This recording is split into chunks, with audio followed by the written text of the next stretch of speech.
Warahmatullahi wabarakatuh. Halo Gen LC, kembali lagi di Beber LC, bincang-bincang Ramadan bareng Latansa Cendekia season kedua.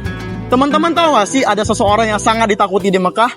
Ya, dia memiliki mental yang sangat keras, bahkan ditakuti di seluruh penjuru Mekah.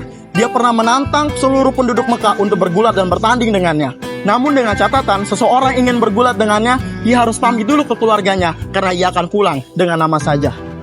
Ya, namun seseorang yang sangat ditakuti ini dikalahkan dengan hanya ayat Al-Quran. Dan ia masuk Islam dan membela agama Allah. Siapa itu? Dia adalah Khalifah kedua Islam, Umar bin Khattab.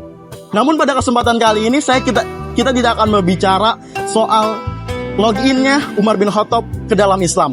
Namun kita akan berbicara soal kepemimpinan Umar bin Khattab. Dengan saya Muhammad Baikal Abdillah, check this out. Setelah Rasulullah SAW wafat, maka kepemimpinan berubah menjadi kekhalifahan. Khalifah pertama dipimpin oleh Abu Bakar As-Siddiq, dan setelah Abu Bakar As-Siddiq wafat, kepemimpinan selanjutnya dilanjut oleh Khalifah kedua, yaitu Umar bin Khattab. Pada masa Khalifahan Umar bin Khattab ini, terjadi perkembangan peradaban Islam yang sangat luar biasa. Teman-teman ingat, seseorang yang sangat ditakuti di Mekah, bahkan sangat membenci Islam dan Rasulullah, menjadi seseorang yang tercatat namanya dalam sejarah peradaban Islam sebagai tokoh penting dalam perkembangan peradaban Islam di Mekah. Bagaimana tidak? Pada masa kekhalifahan Umar banyak mencetuskan sebuah program-program baru. Seperti Umar mulai mencetuskan adanya mata uang, Umar membuat Baitul Mal, Umar menentukan sistem pajak dan gaji. Juga Umar berhasil menginflasi wilayah-wilayah yang tadinya dikuasai oleh wilayah kerajaan Persia dan Romawi. Itu semua terjadi karena kehebatan Umar bin Khattab dalam memimpin umat Islam. Saya akan menceritakan sedikit kisah inspiratif soal kepemimpinan Umar. Pada saat itu Umar bin Khattab sering ronda malam. Dia sering berkeliling bersama ajudannya ke rumah-rumah warga. Dia mendengar ada suara tangisan anak kecil yang sangat kelaparan. Kemudian dia datang ke rumah itu dengan melihat di jendelanya bahwa benar ada anak kecil yang sedang kelaparan, namun dengan seorang ibu yang sedang memasak. Namun teman-teman tahu bahwa ibu itu bukan benar-benar memasak. Dia hanya memasak batu dan pasir. Kenapa hal itu bisa terjadi? Karena di rumahnya tidak ada makanan sedikit pun. Dan dia memasak itu hanya untuk menyenangkan anaknya, bahwa anaknya tidak perlu khawatir, sudah tidur saja. Umar ketika itu melihat bahwa di sela-sela ibunya memasak, ibunya sambil memaki-maki Khalifah Umar bin Khattab.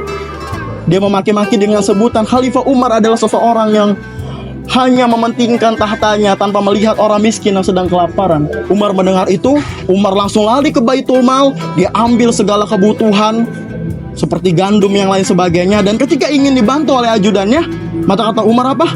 Jangan lakukan. Ini adalah tanggung jawabku, bukan tanggung jawabmu. Yang akan dihisap adalah aku, bukan kamu. Teman-teman, di sini kita bisa renungi. Seseorang yang sudah bertemu dengan Nabi, seseorang yang berjuang di jalan Allah bersama Nabi, seseorang yang sudah dijamin masuk surga dengan Nabi, masih saja khawatir dengan hisapnya. Apalagi kita. Allahu a'lam bishawab. Kemudian setelah Umar bin Khattab ini mengambil kebutuhannya, ia langsung kembali lagi ke rumah itu dan bertemu dengan ibunya dan dibantu sambil dibantu masaknya.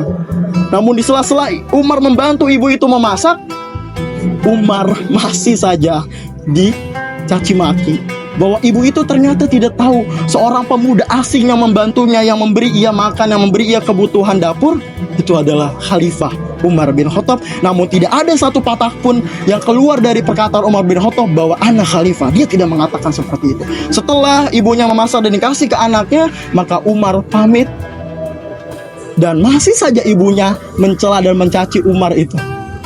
Sedangkan ibunya tidak tahu bahwa orang yang ada di hadapannya adalah Umar bin Khattab. Namun tidak sedikit pun kata yang keluar dari Umar bin Khattab bahwa anak Khalifah. Teman-teman semua, apa pelajaran yang dapat kita ambil? Bahwa seorang pemimpin adalah bukan seorang yang sangat hebat. Seorang pemimpin juga masih memiliki kesalahan. Namun seorang pemimpin adalah seseorang yang memiliki tanggung jawab besar, adalah tanggung jawab yang dapat yang dipertanggungjawabkan bukan hanya di dunia namun di akhirat. Maka jadilah seorang pemimpin yang adil dan jujur. Terima kasih. Kurang lebihnya mohon maaf. Wassalamualaikum warahmatullahi wabarakatuh.